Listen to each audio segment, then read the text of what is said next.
সদ্য ক্ষমতাচ্যুত আওয়ামী লীগ সরকারের ডাক, টেলিযোগাযোগ ও তথ্য প্রযুক্তি প্রতিমন্ত্রী জুনায়েদ আহমেদ পলককে আটক করা হয়েছে। আমরা করজোড়ে ক্ষমা চেয়ে মঙ্গলবার হযরত শাহজালাল আন্তর্জাতিক বিমানবন্দর থেকে ভারতের রাজধানী নয়াদিল্লিতে যাওয়ার সময় তাকে আটক করা হয়। জানা গেছে, কর্মকর্তা কর্মচারীরা তাকে আটক করলে পরে তাকে বিমানবন্দরের বকুল লাউঞ্জে হেফাজতে নিয়ে যায় আইনশৃঙ্খলা বাহিনী। সোমবার শেখ হাসিনা দেশত্যাগের খবর প্রচারের পরপরই নাটোরের সিংড়ায় জুনায়েদ আহমেদ পলকের বাড়িতে হামলা চালায় বিক্ষুব্ধ জনতা।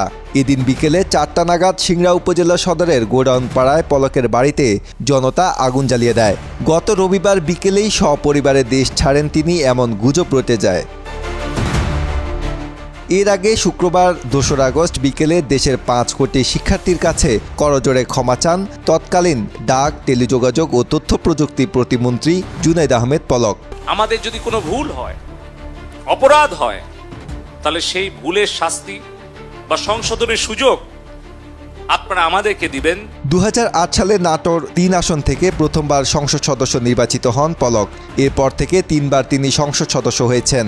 ২০১৪ সালে তিনি তথ্য প্রযুক্তি প্রতিমন্ত্রী হন। গত ৭ জানুয়ারি নির্বাচনের পর তাকে ডাক ও টেলিযোগাযোগের দায়িত্ব দেওয়া হয়। বৈষম্য বিরোধী ছাত্র আন্দোলন ও গণ অভ্যুত্থানের সময় বারবার ইন্টারনেট বন্ধ এবং তা নিয়ে নানা মন্তব্য করে সমালোচনার মুখে পড়েন পলক। আমরা ইন্টারনেট বন্ধ করতে বাধ্য হই। আমরা ইন্টারনেট বন্ধ করিনি, ইন্টারনেট বন্ধ হয়ে গেছে। আমরা ইন্টারনেট বন্ধ করতে বাধ্য হই। আজহারুল ইসলাম, বাংলাদেশ প্রতিদিন।